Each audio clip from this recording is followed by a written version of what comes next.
¿Qué tal todos ustedes? Tengan muy buenas noches. El día de hoy vamos a tocar un programa especial para los Sin Pelos en la Lengua. El tema es ¿por qué ganó Milei?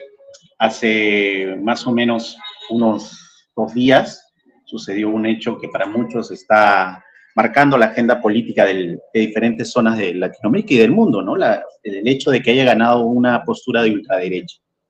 Para esto, estamos invitando a esta conversa del día de hoy a dos amigos, a Matías y a Eduardo, que están de Argentina, y también nos va a acompañar Carla para poder comentar un poco la situación de lo que ha sucedido. Tengan muy buenas noches, Mati, Edu, Carla, un breve saludo. Empezamos por Mati. Buenas, ¿cómo andan? Bien, bien, bien. Sí, bien. Mati es estudiante de Sociología de la Universidad de La Plata, es militante del PTS FitU, que es el partido que llevó como la candidata a Miriam Bregman, y que evidentemente igual conjuntamente... Edu, ¿qué tal? ¿Cómo estás? Buenas noches. ¿Qué tal? ¿Cómo les va, compañeros? Buenas noches. Buenas noches. Edu también es militante del PTS FitU. Más adelante ya hablaremos porque hay algunos sectores de la izquierda que los están condenando en todas partes del mundo y que ustedes son los culpables de que Milei hayan llegado a ganarle por 12% a Massa, ¿no? Empezando por Atilio Borón, que habíamos visto que escribió un tuit, ¿no, Carla? ¿Qué tal? Buenas noches. Creo que también a ti te están mensajeando, te están llamando para polemizar. ¿Por qué no llamaron a votar por Massa? Sí, ha repercutido, ¿no? Se venía ver esto, si es que ganaba Milei en Argentina, iba a causar revuelo acá en América Latina. En Perú están pidiendo a gritos los sectores de derecha que un Milei aparezca aquí, ¿no? Y eso es peligroso, es un mensaje peligroso. Y bueno, los sectores de la izquierda han empezado a buscar a los culpables, ¿no? Y han mirado pues a este lado donde nosotros venimos trabajando aquí en Perú, con la izquierda a diario y con toda nuestra gente, somos los culpables. Definitivamente la FID y todos los que estamos con él somos culpables de todo esto, ¿no? Supuestamente. Sí, han llamado fuertemente, han movido creo que todas sus ONGs y grupos para poder llamar a votar a Massa, ¿no? Y tratar de sustentar su política con un personaje muy, muy dudoso, ¿no? Que incluso lo presentaban como su prueba. ¿Ah? Muy cuestionado, diría yo. Sí, dale, empezamos. Miren, hemos hecho una pequeña presentación. Espero que nos comenten un poco más Edu y Mati. Edu es estudiante de Medicina y de Antropología de la Universidad de Buenos Aires y también militante del FIT peruano, también está estudiando allá. Bueno, empecemos por el tema, el desencanto con el peronismo. Y nos van comentando, ¿no? ¿Cómo es esto de que el 40% de la población es pobre, del cual el 30% y el 9% es indigente? ¿Es así la realidad? Porque acá tienden a decir que veían con muy buenos ojos la política que llevaba adelante en su momento el kirchnerismo y luego el gobierno de Fernández. ¿Nos pueden comentar un poco sobre estos datos, tal vez, Edu o Mati? Bueno, sí, ¿se escucha bien ahí? Yo, Sí, la típica de las videollamadas arrancando. Nada, es una pregunta difícil la del programa. Más o menos esta realidad que muestran acá es así. Digo, después hay distintas consultoras, distintos datos, distintos, bueno, que obviamente arrojan por ahí números, pero anda por ahí, digamos. Sí que es importante marcar, ¿no? Que no se puede explicar a Milei, obviamente sin estos números y después también sin ver el trayecto también previo, ¿no? De lo que viene pasando en los últimos años, no solamente con el gobierno que está terminando ahora de Alberto Fernández, sino también con el de Macri, ¿no? Que tomó una deuda ilegal, ilegítima, que no pasó por el Congreso, que rompió los estatutos del propio Fondo Monetario Internacional, un gobierno que fue repudiado en la calle por los trabajadores, por los sectores populares, por los estudiantes, por sus planes de ajuste, sus ataques a los jubilados, sus ataques al movimiento obrero, y demás. Y desde ese momento, digamos, ¿no? Comienza algo que es un deterioro permanente de las condiciones de vida de las mayorías populares, que nosotros desde el PTS, en el Frente de Izquierda, con Nicolás del Caño en el 2019 como candidato a presidente, con Miriam Bregman nuevamente en esta última campaña electoral lo planteamos muy claro, ¿no? Que, o sea, si no se rompe con el FMI, se lleva, lo que va a haber es una decadencia cada vez peor, porque bueno, estos números también son producto, ¿no? De que después, posteriormente, el gobierno de Alberto, Cristina y Massa continuó con una política de ajustar a los laburantes, ¿no? De ajustar a las mayorías, en pos de pagar una deuda que sabemos que es impagable y también en pos de beneficiar, ¿no? Un reparto regresivo de la torta que se siente, digo, en el día a día, lo sentimos todo, con la inflación, con lo que cuesta llegar a fin de mes, ¿no? Y con los laburos también que tiene hoy la juventud y muchísima precarización laboral, ¿no? En esos números se ve que no hay tanto desempleo, pero hay mucha precarización laboral, pero hay salarios que están muy por debajo de lo que se necesita para llegar a fin de mes, de la canasta básica. Mati, es normal que una persona llegue a fin de mes, llega actualmente con esta política, ha llegado a fin de mes.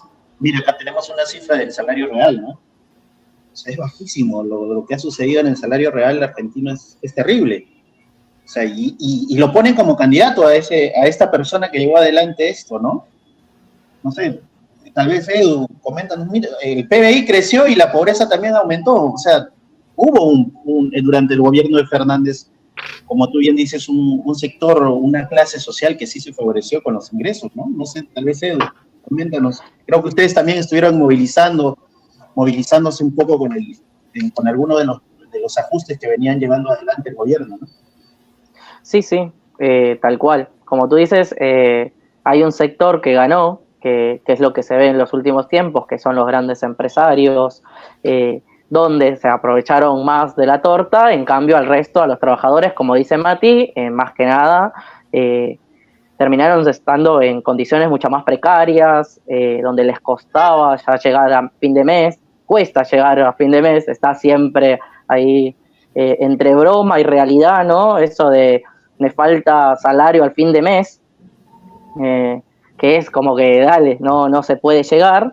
Y yo creo, sumo un dato más que también creo que repercute mucho por cómo se está viendo, que es que acá tenemos el 60% de las niñeces, o sea, de niños menores de 15 años, debajo de la línea de pobreza, ¿no? Donde tú tienes, como bien mostraste ahí, Víctor, aumentó el PBI, pero todo ese dinero entre fuga y también se lo dan todo a pagar al FMI, que como bien dijiste, nosotros salimos a denunciar a lo que fue al FMI, el acuerdo que avalaron tanto Fernández, ambos los Fernández, que avalaron en el Congreso. Nosotros salimos con distintos también grupos de izquierda, porque eso, hoy por hoy tenemos ya una situación que sí, que tenemos el 140% de inflación, tenemos que todos los días o te remarcan los precios o te suben algo, subieron mucho los transportes, o sea, el laburante de a pie le cuesta mucho, y eso va ligado también ahí de que estos laburantes que querían una respuesta, que querían reclamar, tienen a todos los sindicatos, las burocracias sindicales que no movieron nada. Eso también es otro factor, creo, del desencanto propio a lo que es el peronismo, porque es los aliados de ellos, los sindicalistas aliados, quienes mantienen esa inmovilidad, ¿no? Esa desmovilización, mientras la gente en las calles se caga de hambre. Una consulta, tal vez, no sé, Carla, tal vez quieras comentar algo. Mira esas cifras, me hace recordar a García, no sé si tú te acuerdas de García. Sí, me acuerdo. Te iba a decir eso.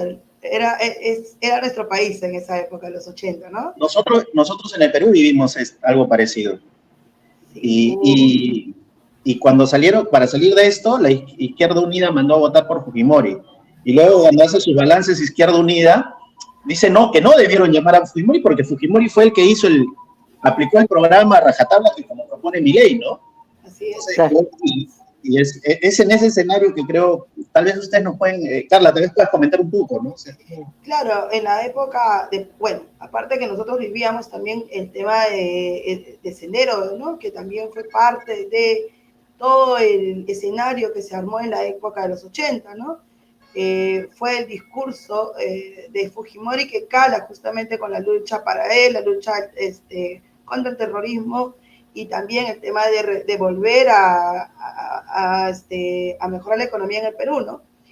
Esta frasecita que ha manejado Fujimori me recuerda algunas cosas que decía Milei también, ¿no? Fujimori, su eslogan de los 90, perdón, fue honradez, tecnología y trabajo. 3 puntos que llamaron la atención a la población, ¿no? El tema de la honradez, porque en el país se vivía, pues, una especie de saqueo al Estado, trabajo, la gente estábamos, bueno, en esa época yo era muy niña, tenía 10 años, 9 años, mi madre era profesora y ganaba un sueldo miserable, ¿no? Y mucha gente estaba, pues, migrando a la ciudad para poder conseguir algo que en sus provincias no conseguían. Era el tema de trabajo, era el tema de seguridad, de escapando del terrorismo, ¿no? Todo eso fue aprovechado por un discurso que levantó Fujimori, y me recuerda mucho a este tema que está pasando ahorita en Argentina, ¿no?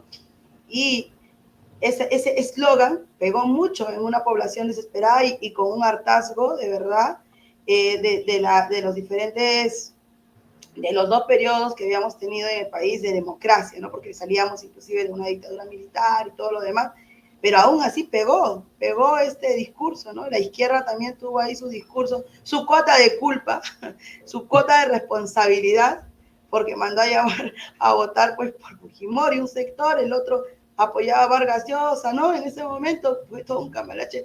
De verdad que estamos retrocediendo y estamos reviviendo, creo, nuestra historia en los años 90, Víctor, ¿no? Y sabemos cómo estamos ahorita, después de todo lo aplicado, ¿no? De todas las privatizaciones de las empresas nacionales que tuvimos, ¿no? El desempleo aumentó. Bueno, sí, mire, ahora queremos ir a un punto, ¿no? Y creo que ahí está Mati y Edu y nos pueden explicar un poco de la posición que tuvo el PTS, el FITU, muchas de las organizaciones internas. Pero antes de eso quiero mostrar algunas imágenes más, ¿no? Porque luego de que pasaron a segunda vuelta Massa y Milei, hubo una gran polémica en la izquierda, ¿no? Llamar a votar a Massa, ¿no? Y hablaban de que Milei era el fascismo, ¿no? Y bueno, acá estamos viendo, ¿no? Massa se reunía cuando era diputado normalmente con Bolsonaro, ¿no? Se fue a viajar, viajó con Bolsonaro, hablaba, y a él le presentaban como el candidato antifascista, fue el que firmó el acuerdo con el Fondo Monetario Internacional, y acá Bullrich se lo dijo en el debate abiertamente a Massa y a Milei, ¿no? Que Massa, la gente de Massa había armado las listas de Milei, las listas del llamado fascismo, ¿no? Y de la misma forma, sobre el propio candidato contrincante en las internas, que fue Grabois, se lo dijo a todo el mundo. Milei armó las listas con toda la gente de Massa. Entonces, habían sectores de la izquierda que decían y presionaban de que se vote a Massa como contrapropuesta al supuesto fascismo que crecía, ¿no? Y hasta los últimos días se criticaba al FI, a algunos sectores del FI, personajes como Atilio Borón y otros empezaban a citar cartas que creo que ni siquiera habían leído de forma adecuada, y creo que sí, es menester revisar esta carta que cita Borón para entender un poco cuál es la posición política de un grupo de izquierda en ese instante, ¿no? Y bueno, acá para los que conocen en el Perú, los radicales son el APRA de Argentina, ¿no? Y ahí está Massa, que recibió el apoyo de las organizaciones del APRA, y pese a eso, ellos seguían llamando a votar por Massa. ¿Nos pueden explicar, tal vez, Mati, cuál fue la posición? ¿Por qué ustedes sostuvieron una posición independiente de no llamar a votar por Massa, ni hacer política de llamar a votar por Massa? Y marco una frase que dijo el Chipi Castillo, uno de los dirigentes de ustedes: para detener a la derecha radical hay que armar una izquierda radical. Y eso se lo dijo en la Fundación Rosa Luxemburgo a muchos otros sectores. No sé si Mati nos podía comentar, y Edu, cómo fue, por qué es esta postura, porque muchas personas acá creían que el FITU iba a llamar a votar por Massa porque estamos siempre acostumbrados a buscar el mal menor. Bueno, es desde ya una discusión compleja, ¿no? Digo, primero incluso es importante caracterizar, y eso también es un debate, ¿no? Que es fundamental a la hora de tomar una posición, ¿no? Que es Javier Milei, ¿no? Además de cómo surge, digamos, a qué responde, incluso por qué, ¿no? ¿Por qué surge? Digo, bien mencionaba acá recién, y bueno, más allá de las distancias históricas, es importante también tener en cuenta la magnitud de la crisis económica y social que hay en Argentina y también de crisis política, ¿no? Del régimen político, después de dos grandes fracasos, como fueron el del macrismo y después el del peronismo, con Alberto Fernández y este gobierno, digamos, que también en su momento generó muchas expectativas, ¿no? De la idea de sacar a Macri con ese mal menor, ¿no? Que era Alberto Fernández, pero también con ciertas expectativas de mejorar o de por lo menos frenar el ajuste, algo que no sucedió, sino más bien todo lo contrario, ¿no? Digo, se profundizó el ataque a las condiciones de vida, ¿no? Entonces, sobre esa realidad y sobre una realidad en la cual se profundizó la precarización laboral, como bien decía Edu, la pobreza infantil, la pérdida de derechos, un ajuste que desde ya cayó mucho sobre también las mujeres, las diversidades, sobre las mayorías populares. Que un gobierno que también continuó con una política extractivista, de legitimar la deuda con el FMI, etcétera, etcétera. Bueno, también se crearon condiciones, ¿no? Sobre las cuales Milei se paró, ¿no? Hubimos muchos capítulos durante el gobierno de Alberto Fernández que expresaron una crisis política muy profunda del peronismo, y nosotros en nuestra posición, digamos, fuimos muy claros. Lo primero que hay que hacer, digamos, es denunciar a Milei, ¿no? Enfrentarlo a Milei. Nosotros sabemos que no son lo mismo, ¿no? Como nos quieren achacar una simplificación de nuestra posición, desde ya que no son lo mismo. Ahora hubo también quienes agrandaron mucho el poder del enemigo para hacer tragable, ¿no? El mal menor de masa. Milei es un facho como sujeto, completamente despreciable, misógino, niega los 30.000 desaparecidos junto con su vice Villarruel, que defiende a los genocidas, y un montón de personajes nefastos que tiene alrededor, pero no hay fascismo en Argentina, en un sentido de que no hay un movimiento con fuerzas sociales que ataquen a la clase trabajadora, que ataquen a los sindicatos, ¿no? No hay bandas fascistas, no es sino más bien es un fenómeno político que, producto de la crisis orgánica, digamos, como diría Gramsci, que surge de la crisis de representación y de la crisis del régimen político, y que también llega con favores, ¿no? Digo, ustedes nombraban lo de las listas, lo reconocieron los dirigentes del peronismo, lo hicieron con un objetivo electoral, fue el de dividir el voto de la oposición de derecha, o sea, especular con que Milei saque cierta cantidad de votos, que divida el voto de Juntos por el Cambio, que era de Bullrich y Larreta, ¿no? Que eso se parta, y era la única forma de que un gobierno, de un candidato que es parte del gobierno, que no es ni más ni menos el ministro de Economía, tuviera chance de ganar la elección, ¿no? Pero también con favores de la derecha, digo, también con favores del propio PRO, de Macri, de Patricia Bullrich, que después de las elecciones generales, después de las PASO, ¿no? de las elecciones generales, después de haber ido al balotaje, después de quedar afuera de la carrera Patricia Bullrich, se fue a apoyarlo a Milei. Entonces, Milei evidentemente lo que hizo también, que es una parte también de lo que hay que explicar, ¿no? Es capitalizar una bronca muy profunda de millones de personas que hoy están, que no ven, digamos, ¿no? Esos derechos de los que se hablaba en campaña. O sea, Miriam Bregman lo dijo en su momento, bueno, ¿de qué derechos le hablamos, ¿no? A los pibes que hoy laburan en Rappi, que cobran 2 mangos, que no tienen derechos laborales, que no tienen aguinaldo, que no tienen vacaciones?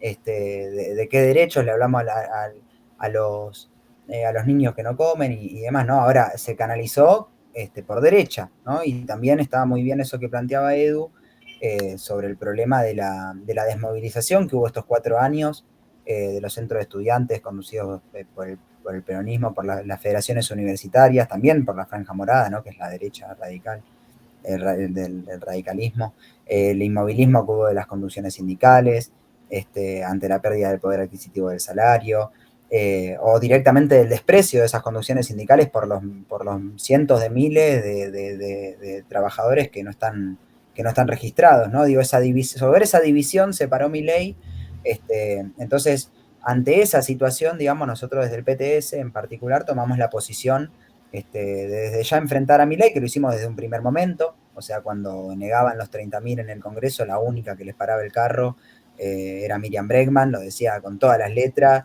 Fuimos los primeros en salir a decir quién era Milei, fuimos los primeros en salir a denunciarlo, a enfrentarlo, a movilizarnos contra sus brutalidades, como el acto negacionista que hicieron en la legislatura porteña, mientras muchísimos se callaban, digamos, y seguían planteando que salir a movilizar y estar en la calle era hacer el juego a la derecha. Bueno, no, para nada.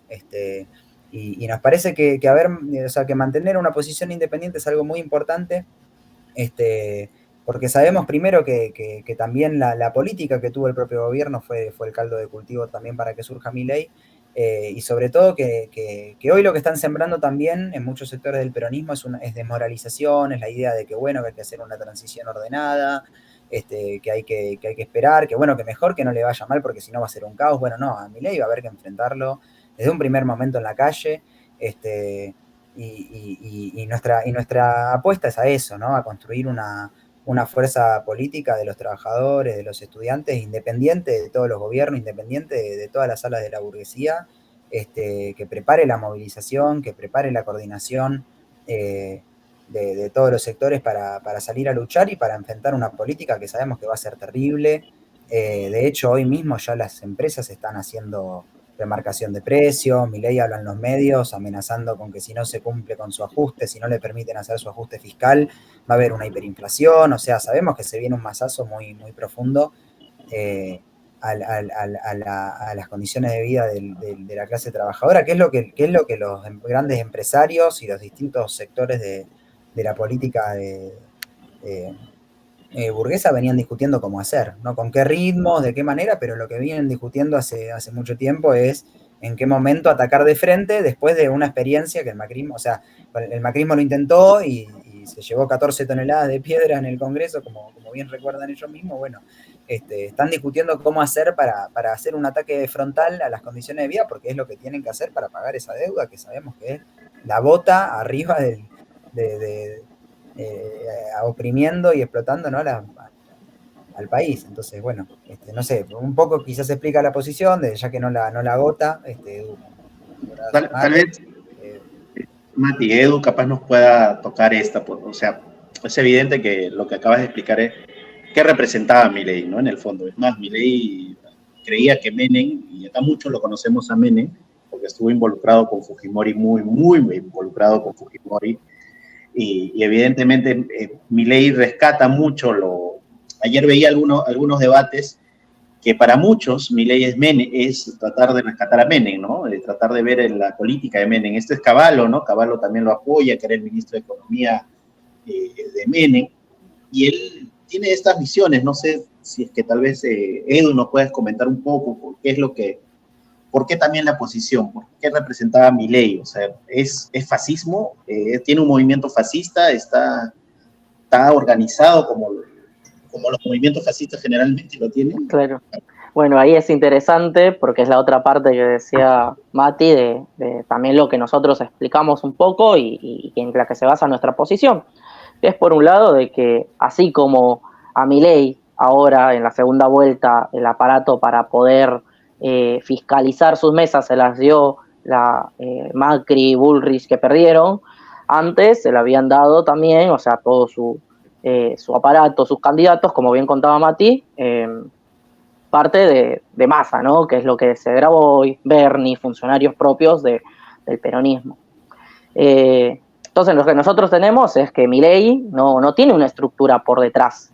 No tiene una estructura por detrás que es algo que se engancha directamente con lo que fue el fascismo en los 30 en Italia, el nazismo, que eran grupos paramilitares que iban a chocar directamente con la clase trabajadora, con comunistas, con quienes protestaban, iban directamente.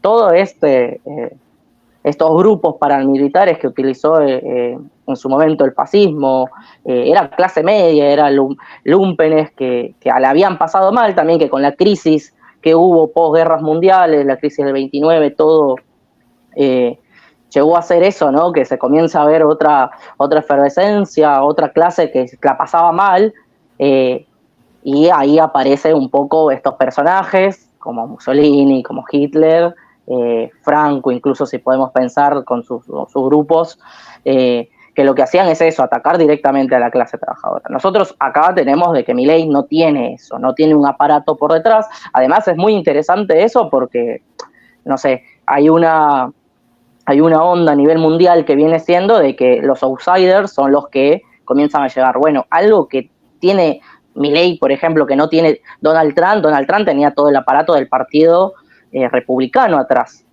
Bolsonaro en Brasil tenía a todo el aparato del partido militar. Milei no, aparece, o sea, financiado por empresarios, por los medios para darle más movida, pero no tiene ese aparato concreto. Es más, hoy, por ejemplo, no tiene a gobernadores aliados a él. En todas las elecciones provinciales no ganó ninguna. En diputados también tiene muy pocos, senadores también. Entonces ahí está también otro de los puntos de la gobernabilidad, ¿no? ¿Quién le va a dar gobernabilidad?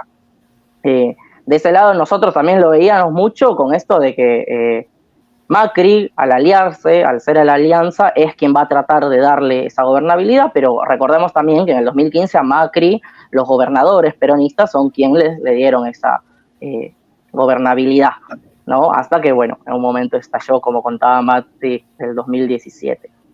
Pero creo que esa también es una pata fundamental para pensar por qué nosotros no vemos un fascismo en Milei, pero del otro lado también vemos, ¿no?, que entendemos, por ejemplo, y fue algo creo que distinto a lo que también nosotros entendíamos el miedo que generaba, porque, como dijo Mati, Milei es un facho. Como individuo es un facho, eso es claro. Entonces el miedo que genera en la gente, nosotros lo entendemos que desearían por ese miedo votar a Massa. Bueno, nosotros igual, que hemos estado en la calle enfrentando este ajuste, no íbamos a darle ese apoyo político a Massa, pero sí entender este tema de la votación. Y ahora, bueno, miren, usted comentaba un tema de los empresarios. ¿Quién es Ernequian?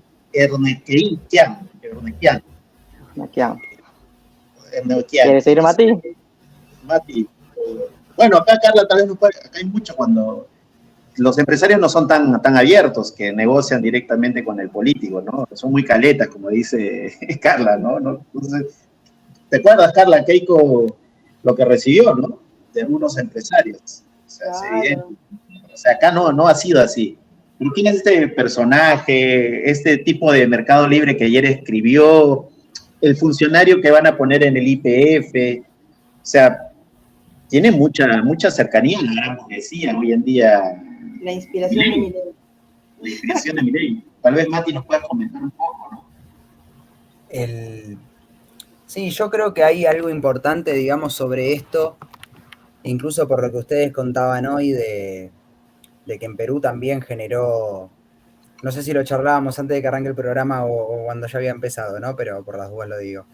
De que también generó impacto, ¿no? Digo, la victoria de Milei y sectores de derecha como pidiendo que llegue, digamos, un partido libertario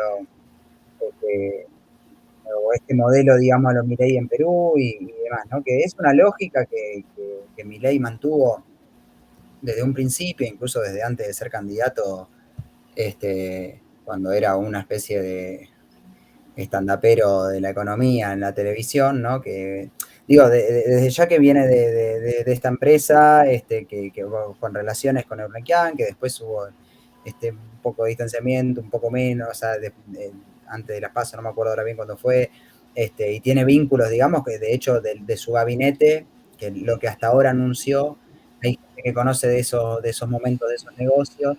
Hay gente también, bueno, está Franco, ¿no? Guillermo Franco también, o sea, hay funcionarios incluso reciclados del peronismo, también del macrismo, que se están discutiendo ahí para su ministerio, pero desde ya va a ser alguien que va a estar muy ligado a los CEOs, a los grandes empresarios de Argentina y demás, de la misma manera que el macrismo. Ahora, la burguesía siempre obviamente tiene un poquito de plata de cada lado, ¿no? Digo, se acomoda rápidamente en función de quién gana, no van a tener mucho problema con eso. Y hay un punto importante de lo de Milei que está bueno para advertir y para para discutir, y si aparece gente, ¿no?, que también apoya este tipo de alternativas, digamos, ante procesos de crisis que muchas veces capaz con sus diferencias y todo se repiten en los distintos países, como decía el Edu, producto de las crisis que hay. Que Milei siempre atacó a la casta política, siempre atacó a esa casta política de los partidos tradicionales, ¿no?, con la que la gente tiene bronca y con razón, digamos, por los ajustes o sea, por los planes de ajuste que aplican y por el distanciamiento que tienen de la realidad de las mayorías populares. Pero nunca ataca a los dueños de todo, nunca ataca a las grandes empresas, nunca ataca a la casta económica, digamos, o sea, a los dueños, a los titiriteros de los títeres, que en última instancia son estos grandes burgueses, ¿no? Digo, así como este tipo, también, no sé, Paolo Roca, también Molino Río de la Plata, que son los que justamente ahora están remarcando los precios a lo loco en Argentina, ¿no? Porque hay una especulación con qué va a pasar con el dólar, cuánto se va a contener una devaluación, hasta dónde la van a llevar, hasta dónde va a soltar la manija Sergio Massa, hasta dónde va a presionar Milei para que ese trabajo sucio se haga antes de que asuma. Y ahí están especulando el gran capital financiero, está especulando las grandes empresas y remarcan los precios de los alimentos por la duda. O sea, bueno, eso es lo que nunca denuncia y nunca ataca Milei, y son esas mismas empresas las que han ganado como loco en los últimos años, ¿no? Entonces,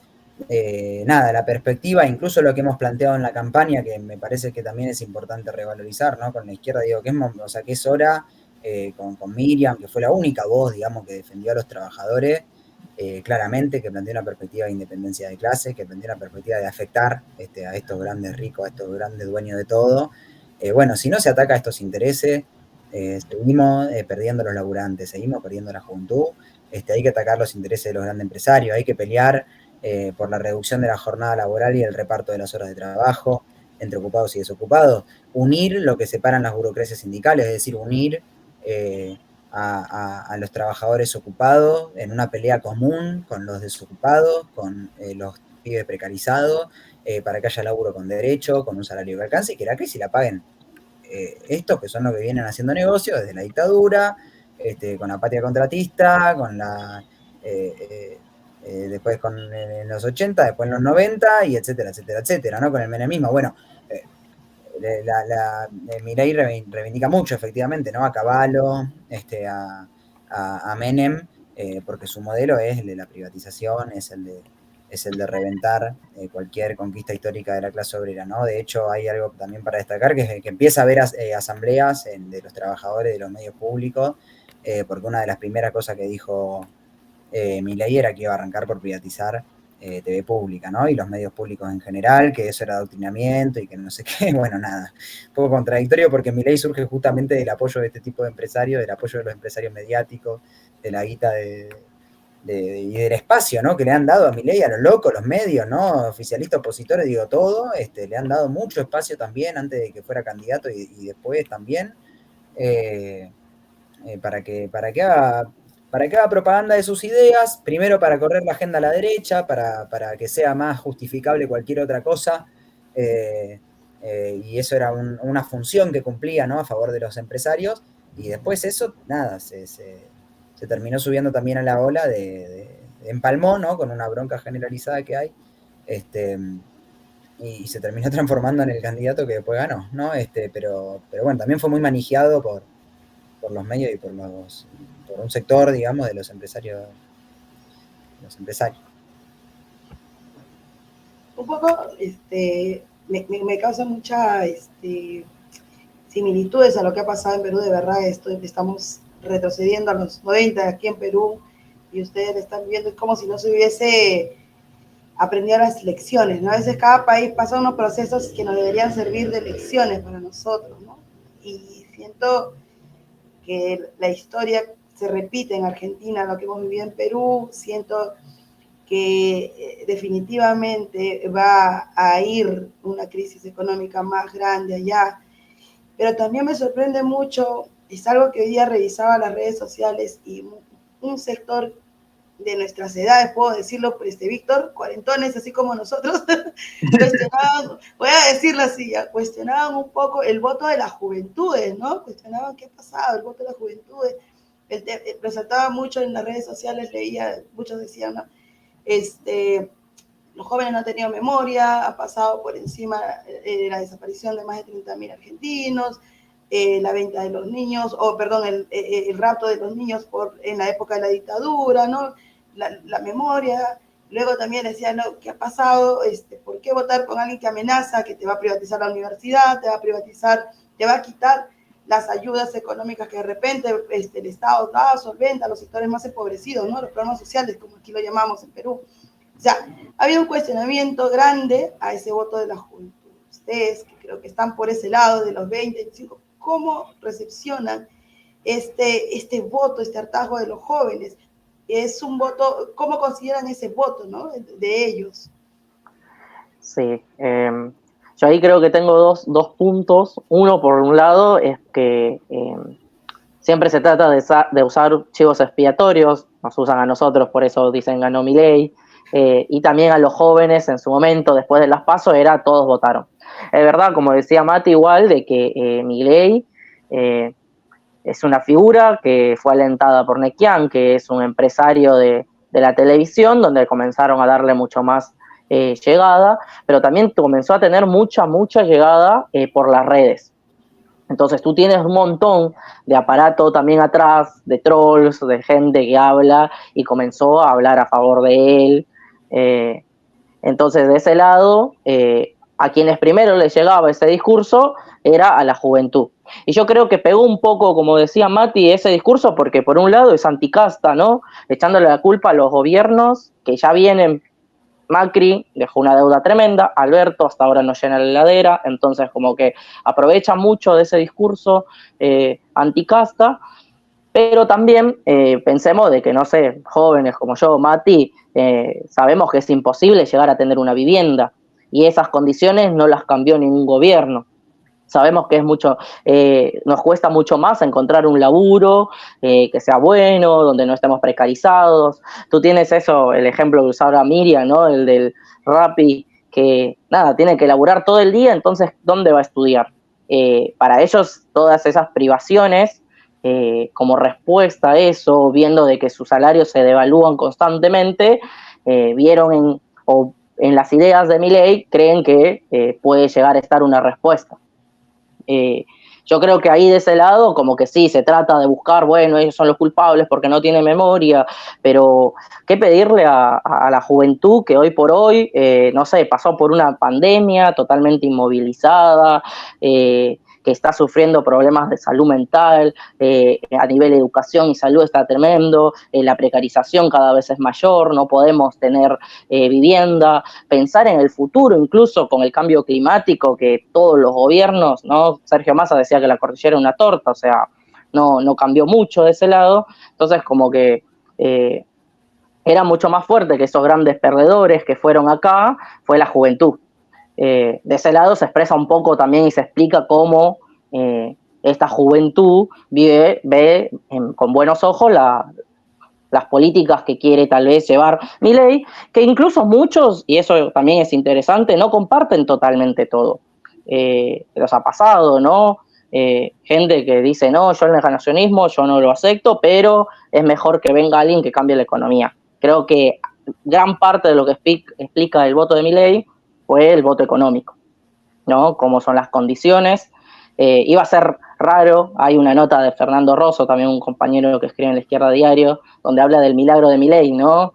Y dice eso, ¿no? Que iba a ser un milagro si gana Massa, que es el ministro con 140% de inflación, también es un milagro que gane Milei sin ningún aparato atrás partidario, y empezando desde la televisión, creándose así.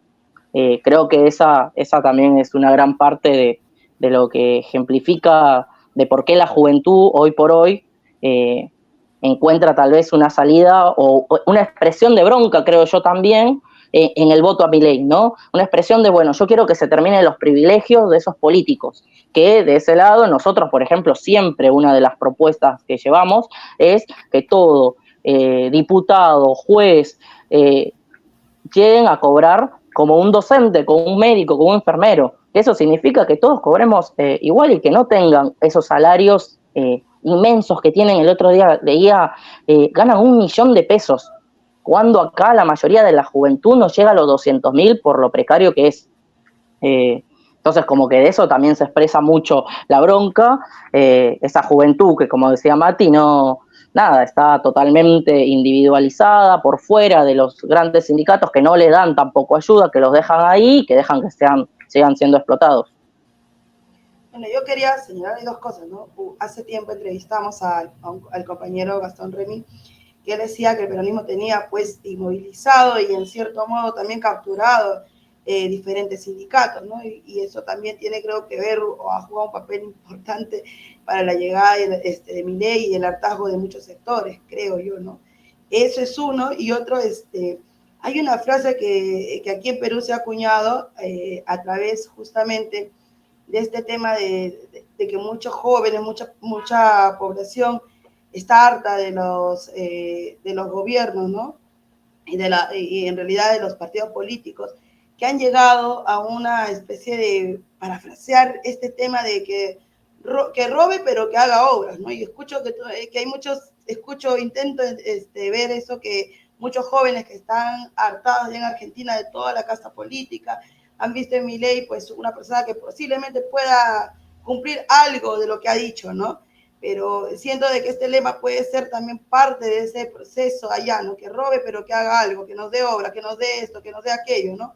Entonces eso también es peligroso, creo yo, cuando acuñamos este tipo de frasecitas dentro de la población, genera pues una preocupación grande, ¿no? Genera una preocupación grande porque ya te das cuenta de que los partidos no están funcionando bien, de que no se está trabajando como debería ser, ¿no? Entonces, ahí me salta una pregunta también, ¿no? Entonces, digo yo, ¿qué alternativa de izquierda se está proponiendo de ahora en adelante allá en Argentina? Ustedes desde el sector donde están ustedes, ¿no?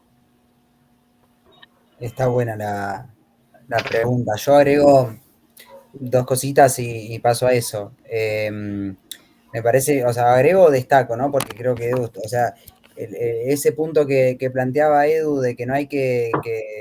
Un error común de las derechas es confundir el apoyo electoral con el apoyo a su programa político, su programa económico y al conjunto de sus postulados, ¿no? Y eso se ha demostrado falso porque no es lo mismo ese apoyo electoral que las relaciones de fuerza entre las clases, ¿no? E incluso las expectativas distorsionadas que quizás un sector de la población tiene en quien vota y lo que después sucede. Desde ya que hay un núcleo, o sea, desde ya que hay un núcleo de derecha que lo vota Milei que es de derecha, digamos, no hay mucha vuelta. Habrá un 15, 20% que niega a los 30.000 desaparecidos, que opina que estuvo bien la dictadura, que lo banca Videla y que le parece bien que Victoria Villarruel haya hecho trabajos prácticos, como dijo en el debate de vicepresidencial, que lo visitaba Videla para hacer una entrevista y un libro y no sé qué, una investigación, ¿no? Después hay una gran mayoría que, como bien decía Edu, no comparte esas cosas, ¿no? No comparte esos planteos que se hicieron, o quizás algunos sí, otros no los escuchó, de la venta de órganos, el de negar el cambio climático, etcétera, etcétera, o el de negar los 30.000 desaparecidos. Hay que tener en cuenta que igual fueron bastante explícitos, ¿no? Digo, Milei y Villarruel fueron muy explícitos en la campaña. Pero bueno, en este marco de desesperación y todo, entender que una gran parte lo votó más en contra de que a favor de, ¿no? Y eso también es parte de lo antidemocrático que tiene el mecanismo de generar mayorías artificiales de un balotaje, ¿no? O sea, en realidad Milei obtuvo el 30% de los votos, genuinamente, digamos. Si vos querés, en la primera vuelta, digo, en las primarias abiertas, simultáneas y obligatorias, obtuvo 30%, un tercio muy similar al tercio de Massa y al tercio de Bullrich junto con Larreta. Entonces, en realidad, todo lo demás es construido más bien artificialmente sobre la base de que se van eliminando candidatos en el medio, y como ninguno genera una mayoría absoluta, o sea, imponente, digamos, en una primera vuelta, se recurre al mecanismo del balotaje para ver quién gana. Pero no es que toda la gente que lo vota Milei lo apoya completamente, y hay que tener en cuenta también que tiene a casi la mitad enfrentada, ¿no? Entre los que se abstuvieron, los que votaron en blanco y los que votaron a Massa porque era la única opción enfrente de Milei, hay una gran parte de la población que no está con Milei, y al mismo tiempo entender que, bueno, nada, me parece que también hay todo un sector que obviamente va a haber resistencia, digo, ¿no? A esto. Yo no creo que sea un problema de memoria y todo, más bien que hay generaciones nuevas también, más bien que también habrá nuevas luchas que van a generar también nuevas camadas de jóvenes y también va a ser una experiencia, digamos, ¿no? Se dará una experiencia con algo que también muchas veces fueron espejitos de colores. Mucha gente depositó esperanzas y expectativas que realmente no va a cumplir mi ley y hará una experiencia. Después también hay que destacar que un montón de gente repudió, un montón de jóvenes repudiaron ese ataque a los derechos humanos, ese ataque a las madres y a las abuelas, a los familiares, que son los sectores que van a seguir, que van a estar al pie, que van a estar en la cabeza, ¿no? También de movilizarse. De hecho, ya, bueno, por la pregunta de la alternativa, ¿no? Digamos, nosotros opinamos que es fundamental empezar, que este gobierno empiece con una gran oposición en la calle. O sea, así como lo planteamos durante la campaña, que había que seguir el ejemplo de Jujuy para lo que se venía y que Jujuy era la muestra de la forma de enfrentar los planes de ajuste del régimen y de las alianzas entre radicales y peronistas para atacar al pueblo, hacer una reforma de la Constitución que entregaba los recursos naturales, atacaba a los pueblos originarios. Esa lucha heroica, digamos, muestra el camino de cómo hay que arrancar, de que Milei sepa que la va a tener difícil, ¿no? O sea, que también toda nuestra campaña estuvo al servicio, desde ya de conquistar nuevas bancas en diputados, que entró el Chiqui Castillo, docente de nuestras universidades, tanto de la UBA como de la Universidad Nacional de La Plata. Es un nuevo puesto de lucha, pero después sobre todo de sembrar ideas, o sea, de sembrar un programa que sean banderas de lucha para que tomen en sus manos los trabajadores, de discutir que hay otro método, que los trabajadores no tienen que ser la columna vertebral, como dice el peronismo, de la columna vertebral del movimiento, sino que tiene que ser la cabeza de una nueva sociedad, que eso depende de organizarse desde abajo, organizarse en cada fábrica, en cada escuela, en cada facultad, en cada barrio, de fortalecer obviamente una alternativa política y de potenciar la organización asamblearia, democrática, donde se pueda votar, donde se pueda discutir y salir a movilizar, ¿no? Que es lo que también la pandemia, junto con la política de las direcciones sindicales que aprovecharon esa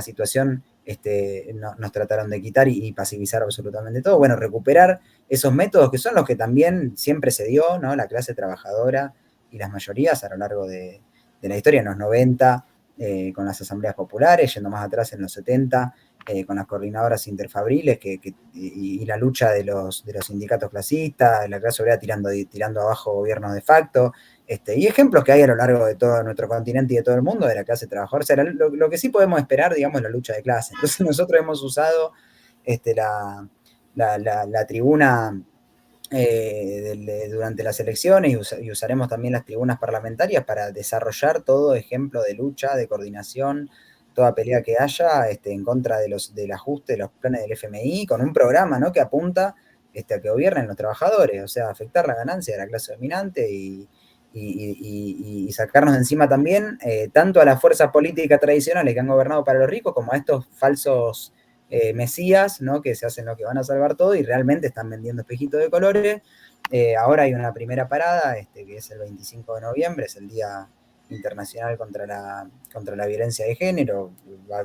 Seguramente sean movilizaciones importantes en distintos puntos del país, y también el PTS apuesta, ¿no? Que las mujeres y las diversidades estén a la cabeza de enfrentar este gobierno que misógino, odia a las mujeres, odia a las diversidades, y apostamos que de la misma manera sí lo esté el movimiento estudiantil, lo estén los organismos de derechos humanos, y la clase trabajadora en su conjunto, que va a tener que enfrentar planes muy similares a los de los 90, ¿no? Entonces, bueno, nada, es también nuestra apuesta y es la alternativa que buscamos construir desde ya, no es una alternativa electoral. Las elecciones fueron para potenciar justamente un partido de nuestra clase, ¿no? Y esta perspectiva de organización y lucha. Dale, Mati. Edu, tal vez algunos elementos. He escuchado que el 25, ahí poníamos la imagen de Miriam Bregman llamando bueno, habló Milei de que las fuerzas del cielo iban a ayudarlo, ¿no? Y que se sumen, y están hablando ahora de que las fuerzas del cielo súmense a él para poder llevar adelante los procesos de privatización, beneficiar evidentemente a los grandes empresarios, ¿no? Que ya están en su entorno y que están poniendo los ministros, ¿no? Creo que hay un artículo de La Izquierda Diario el día de hoy que marca mucho esa pauta de quiénes van a ser el entorno que lleva adelante. Tal vez, Edu, ¿por qué ahora en adelante van a llevar adelante movilizaciones? ¿Qué significa llevar adelante movilizaciones? Y evidentemente marca una diferencia con lo que hizo Massa, ¿no? Massa, al revés, lo felicitó, y a la primera llamada de atención de Milei volvió rápidamente al Ministerio de Economía, ¿no? A tratar de dejarle saneado totalmente. Al final Massa terminó siendo un muy buen jefe, una persona de apoyo para lo que se viene en adelante con Milei, ¿no? Sí, habla de una transición totalmente calma, tranquila. De ese lado habla. Nosotros no es que llamamos solo ahora, siempre nuestra línea es la movilización, son las calles. Siempre creemos que es ahí donde se conquistó el aborto, hay ejemplos como nombraba Mati, se tiraron dictaduras, se recuperaron algunos salarios, etcétera, etcétera, que eso puede hacer solo la movilización de la gente, los trabajadores, de las mujeres en las calles. Más que nada nosotros ahora apuntamos al 25, porque es una primera lucha, ¿no? Tenemos de que Milei y todo el alrededor que tienen un discurso muy reaccionario frente a la mujer, y creemos que eso, ¿no? Que son las mujeres quienes conquistaron el aborto en las calles, quienes impusieron y pudieron hacer que incluso Macri, que estaba en contra, debata el aborto en el Congreso, ¿no? Ahí es donde tú ves ese cambio de relación de fuerzas, que es lo que nosotros siempre decimos que es lo que uno tiene que construir, ¿no?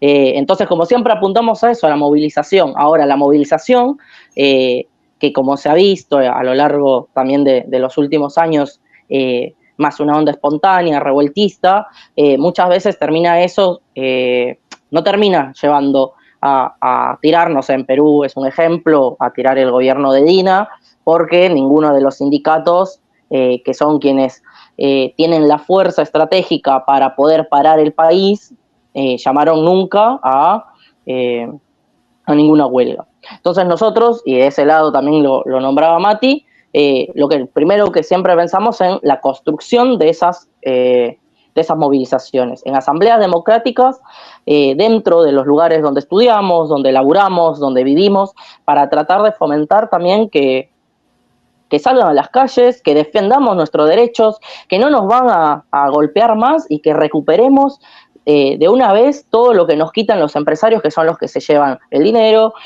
son los que se la llevan siempre en pala, y lo peor que la pasa es la gente de abajo, las grandes mayorías.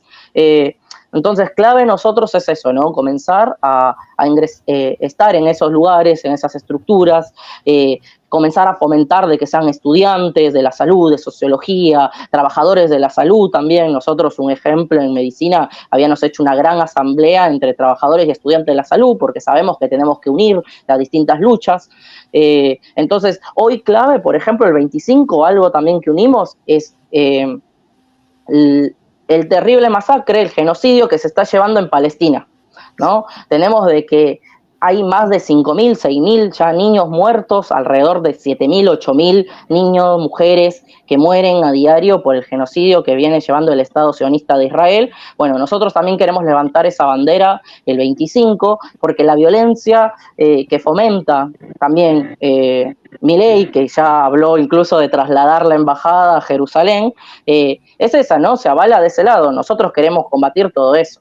Queremos salir a las calles, que sean las pibas, las mujeres quienes estén adelante, las trabajadoras, pero acompañar todos, porque esa es una forma también de marcarle la cancha a Milei, que vino con un discurso ya de hablar de privatización, una privatización muy parecida a lo que fue los 90, ¿no? Hablaba de, que creo que también es un discurso que tomaba mucho de Menem, esto de aerolíneas, cuando decía Aerolíneas es una empresa acá estatal, de aviones, y lo que decía es entregárselo a los trabajadores. En realidad lo que lleva a eso es a desfinanciar y que sean lamentablemente los trabajadores quienes terminen en la calle. Eso lleva a abaratar todos los costos y después poder venderla mucho más fácilmente, privatizarla a cualquier comprador extranjero o a los grandes empresarios que acá siempre se la llevan, ¿no? Entonces nosotros queremos desde hoy ya construir, como decía Mati, ya hay comités, ya se están llamando asambleas en algunos lugares, nosotros estamos fomentando eso, de que es hoy donde empieza, nosotros ya lo venimos construyendo, pero bueno, hoy más que nunca tenemos que seguirlo. Dale, Edu. Bueno, se nos ha pasado el tiempo, tal vez las palabras finales, Mati. Bueno, no, o sea, la verdad que está muy buena esta llamada. Nada, nosotros estuvimos en febrero allá, se pasó, allá en Perú, digo, ¿no? Se pasó rápido este año, nos encontramos ante una situación que acá también probablemente nos traiga embates de la lucha de clases, así que muy contento también de estar haciendo esta llamada, ¿no? Y de tener estos encuentros que está buenísimo.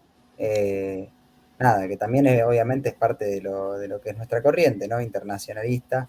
Obviamente, como decía Edu, también va a seguir siendo fundamental en todos los países donde estamos, la fracción trotskista, la Cuarta Internacional, la pelea contra el genocidio que está llevando adelante el Estado de Israel en Palestina.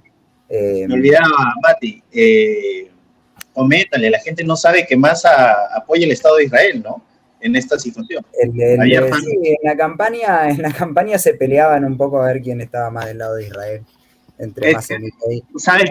¿Sí o no, Carla? Acá en Perú, la mayoría de la izquierda cree que Massa estaba con Palestina. No, oye, ¿cómo íbamos a llamar a votar por un tipo que está a favor del genocidio que está sucediendo en Palestina?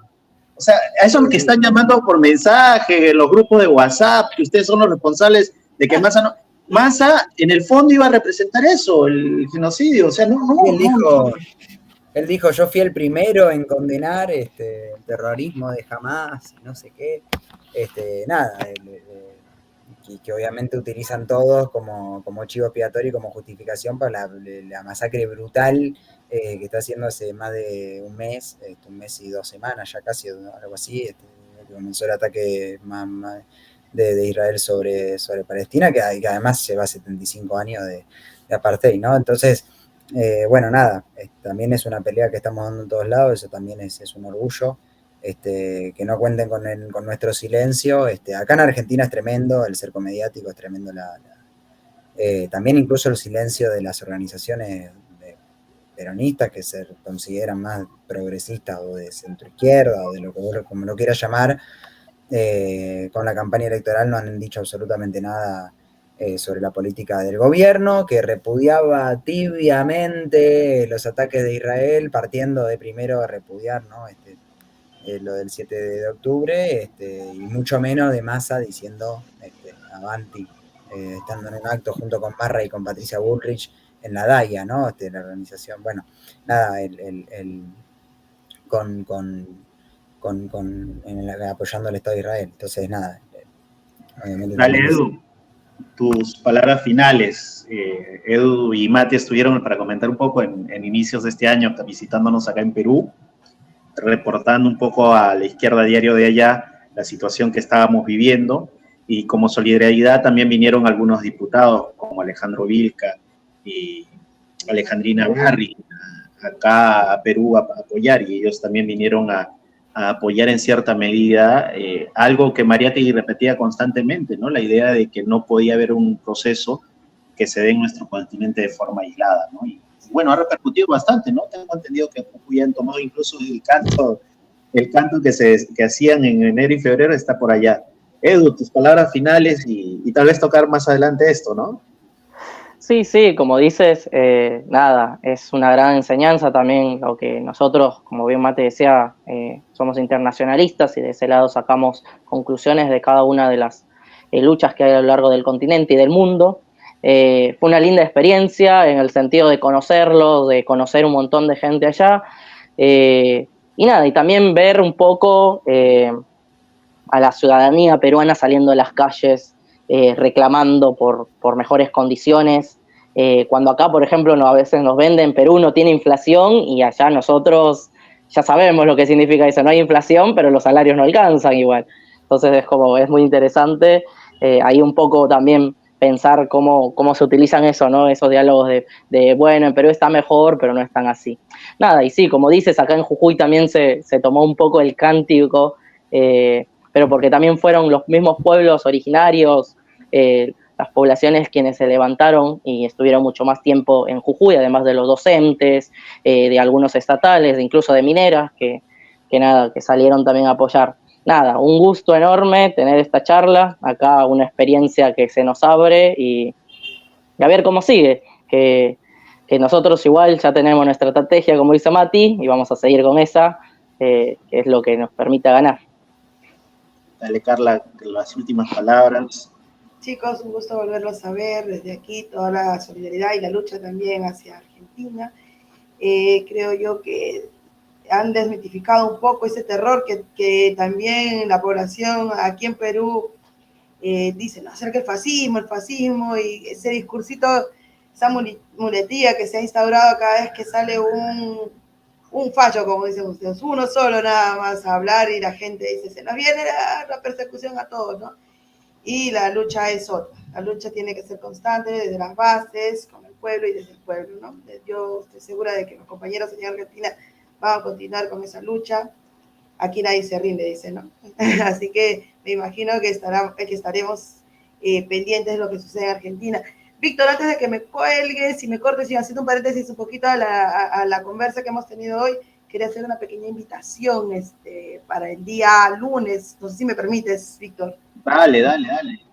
Ya, nuestro amigo, el poeta Jaime Guadalupe, un compañero investigador sobre la vida y la poesía de nuestro querido, amado amigo, literato, ¿no? Que fue Manuel Escorza, están invitándonos a una conversa el día lunes 27 de noviembre a las 6 de la tarde en la Casa Museo de José Carlos Mariátegui. Van a hacer un homenaje a Escorza y están invitando a toda la población, a todos los estudiantes, a todos los que ven pues, nuestro programa y también a los que quieren aprender un poco más de Escorza, ¿no? Entonces, invitados estamos.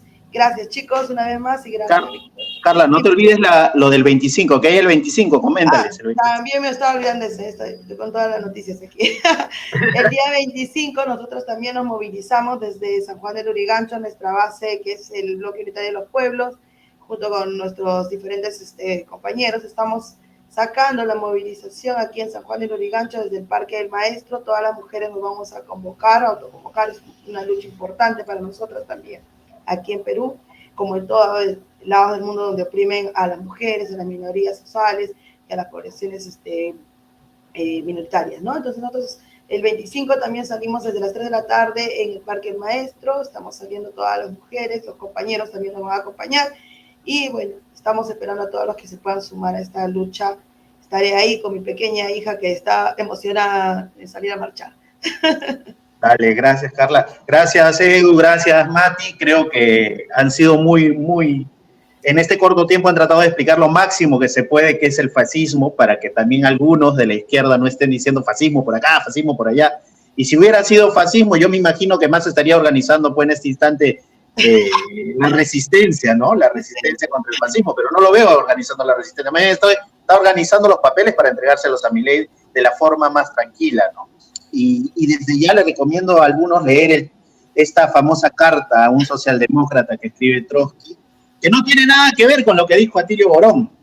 Atilio, yo creo que sería bueno que le regalen un libro a la Universidad de Harvard, donde estudiaste, sobre esto. Y es más, en Harvard está mucho del archivo de Trotsky, tú podías haber leído de mejor forma eso.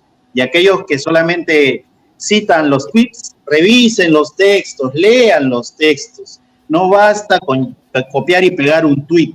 Entonces, desde ya les agradecemos. Y de último, el día viernes tenemos como entrevistado a Alejandro Vilca. Alejandro es diputado por Jujuy, diputado nacional del PTS. Y lo vamos a tener también a las 8 de la noche para que nos explique un poco cómo se va a dar esta transición, qué implica esta transición. Y evidentemente, Alejandro, me imagino que nos contará lo que él vivió en Jujuy. Y eso, lo que sucedió en Jujuy, es lo que va a suceder en adelante en Argentina. Jujuy fue laboratorio, como se decía.